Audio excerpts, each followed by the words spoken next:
C'est la merde, j'en ai renversé partout.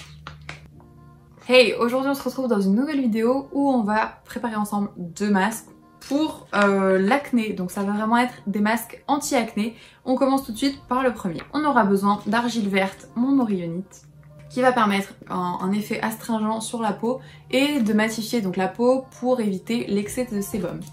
Ensuite, on aura besoin de poudre d'orange qui est astringente, tonifiante, qui débouche les pores, qui permet aussi d'éliminer les cellules mortes, d'affiner les grains de peau et de donner un teint frais et lumineux à ton visage. On va rajouter à tout ça de l'extrait de fruits de banane en poudre qui est riche en sucre et en mucilage et qui va permettre de nourrir, adoucir et prévenir la déshydratation de la peau. Ensuite, vous allez prendre de l'huile essentielle. Moi, je choisis celle de lavande aspic parce que je lutte plus contre les cicatrices perso.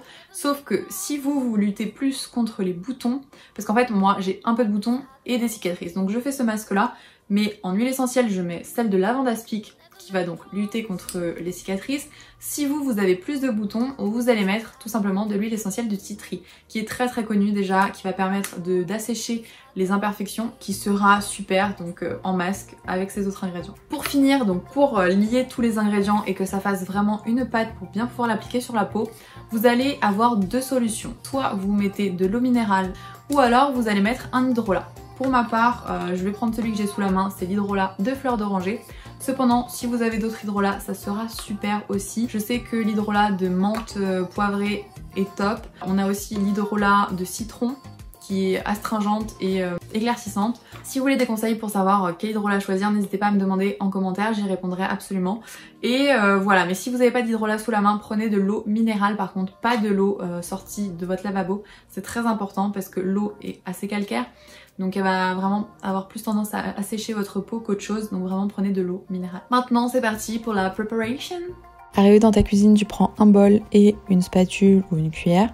Il faut absolument que ces 2 ustensiles ne soient pas en métal puisque le métal dénature l'effet des poudres. Tu prends ensuite ta poudre d'argile, donc encore une fois argile verte, n'importe quelle marque, absolument pure, donc pas diluée. Et tu mets une demi-cuillère à soupe ou une petite cuillère à café. Ensuite, tu prends ta poudre d'orange. Pareil, là tu vas mettre une demi-cuillère à soupe ou alors une cuillère à café. Ensuite, tu prends ta poudre de banane et tu vas faire exactement la même chose, encore une fois. Donc une cuillère à café ou alors une demi-cuillère à soupe. Tu vas maintenant prendre ton hydrolat et le but va être de créer une pâte assez consistante. Alors là, tu vas rajouter autant d'hydrolat qu'il te faudra pour que la consistance soit comme souhaité.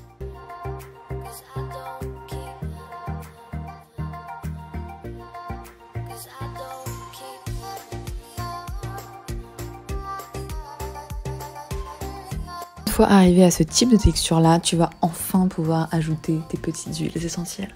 Tu vas mettre 6 gouttes de l'huile essentielle choisie. Bien sûr, tu peux aussi faire un mélange de 2 huiles essentielles en mettant 3 gouttes de chaque.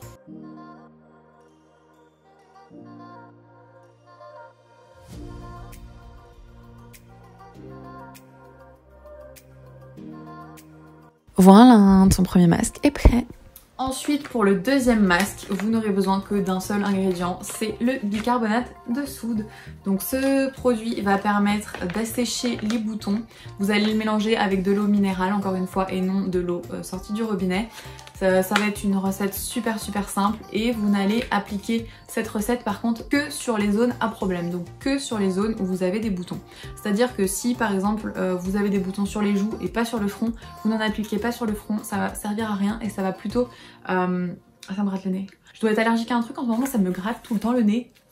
Mais je suis pas allergique au pollen, donc je ne sais pas. Si vous avez des boutons que sur les joues, vous allez appliquer sur les joues, pas sur le front, parce que cette recette, ce masque va plutôt assécher la peau. Donc il faut absolument, juste après le masque, que vous hydratez à fond votre peau et ne pas juste la laisser à l'air libre après le masque. C'est vraiment très important. Donc on va passer maintenant à la préparation de ce deuxième masque. Alors là, super simple, tu prends juste ton petit sachet de bicarbonate de soude, un bol et ta spatule. Tu mets une cuillère à soupe de bicarbonate de soude dans le bol.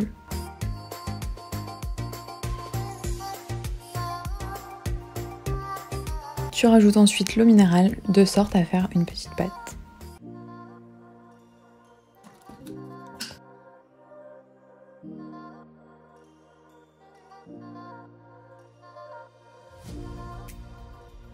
Là, j'ai mis trop d'eau, donc c'est la catastrophe. On va juste rajouter un peu de bicarbonate de soude, histoire de rééquilibrer un peu tout ça.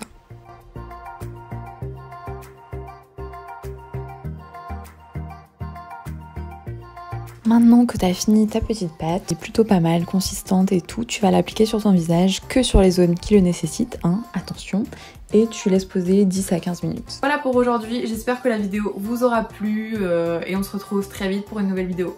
Bisous.